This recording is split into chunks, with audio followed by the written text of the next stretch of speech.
Communications Act 2003. Section 127, improper use of a public electronic communications network. Number one, a person is guilty of an offense if he A, sends by means of a public electronic communications network a message or other matter that is grossly offensive or of an indecent, obscene, or menacing character, or B, causes any such message or matter to be so sent. Number two, a person is guilty of an offense if, for the purposes of causing annoyance, inconvenience, or needless anxiety to another, he A, sends by means of a public electronic communications network a message that he knows to be false, B, causes such a message to be sent, or C, persistently makes use of a public electronic communications network. Number three, a person guilty of an offense under this section shall be liable on summary conviction to imprisonment for a term not exceeding 6 months, or to a fine not exceeding level 5 on the standard scale, or to both. Number four, subsections 1 and 2 do not apply to anything done in the course of providing a program service within the meaning of the Broadcasting Act of 1990, C-42.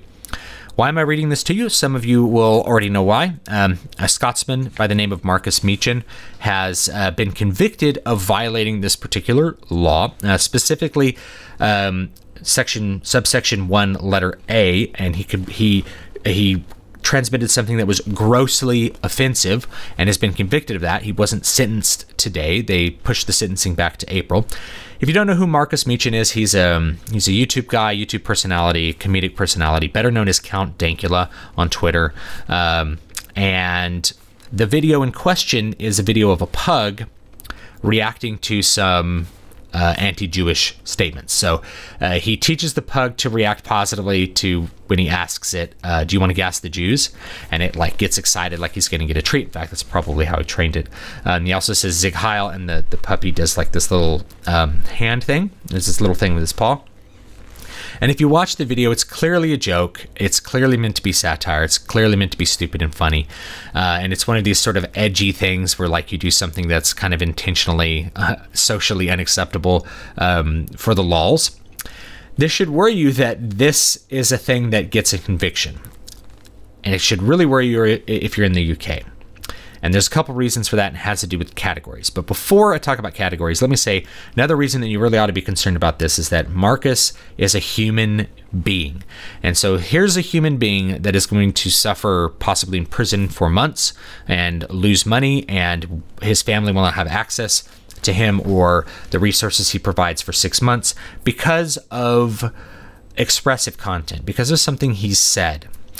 Not because of something he did to another person. He never stabbed anyone. He doesn't sell drugs or do anything like that, right? He had some speech. And so now he's going to suffer actual consequences. And of course, like if he were to refuse to go to jail, you know, he'd be killed, right? There's always that threat of force there. So this is a person who's actually going to be hurt by this Communications Act law from 2003. That should be the first thing that you recognize. The next thing is, how is this going to affect my society and me? And it has potential to affect a lot of people in a very extreme way. In fact, I think this is just the first domino, possibly. Because if you can get a conviction for something like this, that means you can get a conviction for almost any category of expression or speech. Because this is really in the category of comedy. People are like, you know, art's protected expression or something, or like, I'm an artist. You need to be worried because if you express something that's politically unfavorable, somebody could say that it's grossly offensive. That's what Marcus was convicted of being with this little dog video. And so if you do something that someone else is offended by, now it's grossly offensive and you can spend 6 months in jail, even if it's art, versus just directly political speech. And of course, the United Kingdom doesn't have what we have in the United States, which is a type of free speech protection provided by the Constitution. You can't make a law at the state or local level that inhibits free speech. People are allowed to have political speech, especially. Now, in the application of that, there's actually been a lot more sort of liquid application of certain things, particularly obscenity, even in the United States. A lot of people don't realize how kind of eroded the First Amendment has been over the past 200 years. But famously, Potter Stewart said about obscenity, or obscene material with pornography, I know it when I see it, which is not a very good legal standard. He didn't mean that to be his legal standard, but it's it's one that it's really hard to define what obscene is because it varies by person to person. And yet we have obscenity laws that have been upheld and some that have been struck down over the years in the United States. So we still have some borders of our protection of speech that are quite liquid. This one, however, is pretty much could take any shape you want. It's a completely shapeshifter because grossly offensive has no specific meaning as a category of behavior, and that's what law does. Law attempts to take a category of behavior and apply punishment things to it. That's the idea of law. So this category of behavior called grossly offensive message or whatever it is, or grossly offensive matter. That could be anything, really. It's anything that offends someone grossly. So if somebody finds it, or it's like if the typical person finds it grossly offensive. Well, if you think of a typical person, anybody can imagine a typical person differently. So there's really no specific legal definition there. Versus something with specific meaning is like you stab somebody, that's something specific, right? When I tell you that somebody got stabbed, you have an idea of exactly what happened to them, or they got stabbed in the back. You can immediately put that action into a correct category. This is attempted murder. He wanted to kill the person. Obviously, he used a weapon capable of killing them and employed it. But that's not the case with something like grossly offensive. There's not even a center where you can say, this is definitely grossly offensive, and I don't know about it over here. It's all amorphous, and it could take whatever shape you want. And I say this is the first domino because if this is offensive, if you put out a comic book that mentions Nazi ideology potentially in a negative light, you could end up in jail simply by having something in there that somebody could find grossly offensive. To say nothing about like adult entertainment or something like that, sending things over the internet to be viewed by others.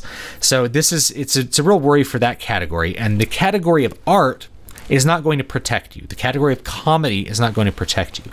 Edgy comedy, edgy British comedy from 20 or 30 years ago is effectively chilled with something like this. You can't go out on stage and make a bunch of edgy jokes, or you might find yourself in jail, depending on how how the local magistrates want to apply their vision of the law. Or if you put it on YouTube and put it out for other people, you could be in serious trouble, and that's really, really worrying. And the thing about chilling speech, or the chilling effects of speech, is that you have one person suffer the consequences, but other people see that. And so before they ever suffer the consequences, they just restrict their own speech. So a whole area of discussion can just be blank and non-existent because people are unwilling to talk about it because they're unwilling to suffer the consequences of it. The other problem is when you make a law like this, whenever you create power, you have a thing called government power. It's like the ring of power. It's corrupting, it draws people to it, and it can be used in ways that you don't anticipate is the main one, right? So when you create a law, you create the power of the government to enforce a law, and you intend for it to be enforced against very particular things, you're going to hand that power over to another person of a different sort of moral metal, and they are going to apply the law differently from how you may have imagined it. And that is a big worry because in the future, maybe a couple years down the line, grossly offensive could mean saying, I don't believe in Allah. It could be saying, I don't believe in God. And it's like, that's grossly offensive to this religious group. You have to go to jail. So being an atheist could be out, or being a Christian, saying like, I believe in the Christian God and I don't believe in the Muslim God, and I believe that therefore I believe that Muhammad was a false prophet. Or if you're critical of Islam, or you're critical of Judaism or something like that. I know I've been on another channel here, Rocking Mr. E, a channel I do actually recommend. He's got some great videos. He's made some videos that are critical of the Talmud in Judaism, and they're immediately put in limited state. This kind of application of law could actually be very worrisome for him, because if you have the same thing, it's a quote anti-Semitic.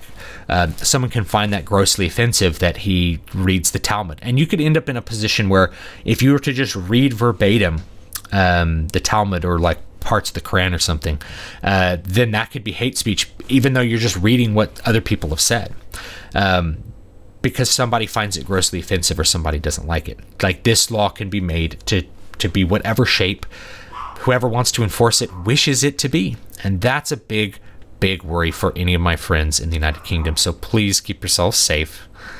And hopefully there'll be some other kind of resolution to this.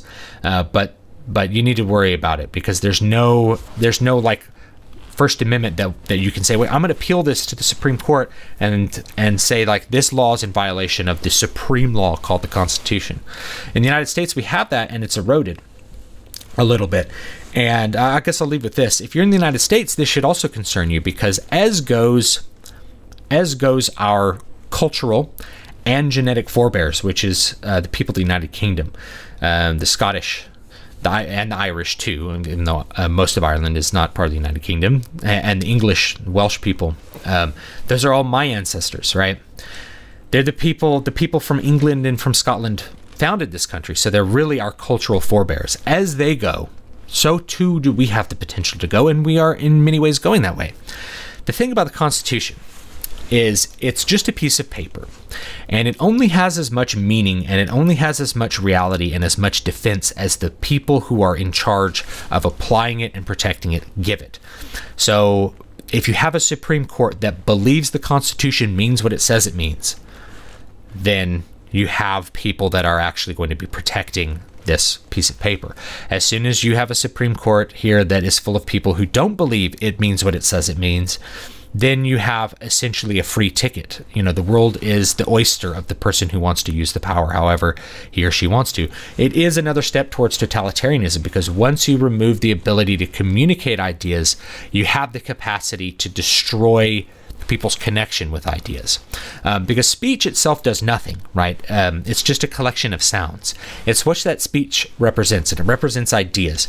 And the way I communicate ideas is through speech. So when I put my words together and I communicate something to somebody, they synthesize the concept I'm talking about. They access that concept from the concept realm, if you want to think about it like that, which is the way that I think about it. If I'm not allowed to speak the words which refer to that concept, then it's like that concept dies. The next person, he would have to invent all the connections and create the concept anew on his own internally for it to exist again.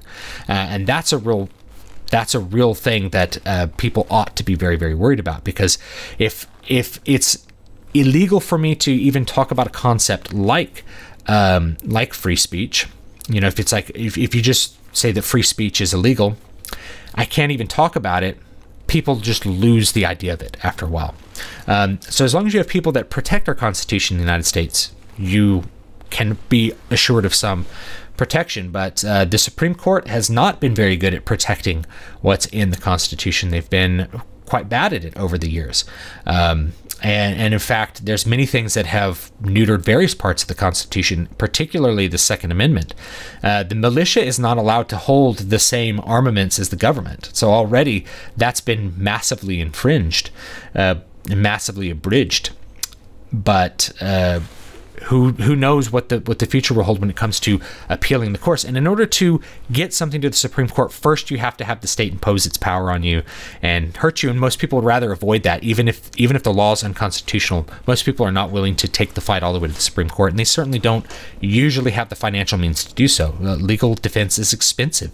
I'm sure it's very expensive in the United Kingdom as well. They have a little bit different system the way they do it, but you know, having a lawyer argue for you in court can be expensive. They charge, you know, hundreds of dollars to hundreds of pounds per hour.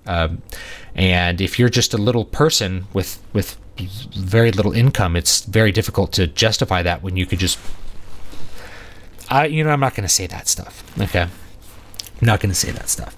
And then you can just avoid all of the trouble of it. So anyway, I'm very, very worried about this, and worried about, how it's going to go elsewhere, because an attitude that exists there that could just as easily exist in the United States, and if it exists in the highest court, then the Constitution is meaningless, and you can have your laws take whatever amorphous form you want. And if the more amorphous the law, by the way, I mentioned this, the more it's just a free ticket to do whatever you want and lock up your political prisoners. And it is no simple irony that Marcus is going to be punished for having offensive political speech. He's going to be locked up for saying the wrong things by referencing Nazism, when that is exactly what Nazis did. So thank you so much for watching, and let me know what you think down below. I'm pretty worried about it, and I think you ought to be as well. I'll see you guys next time.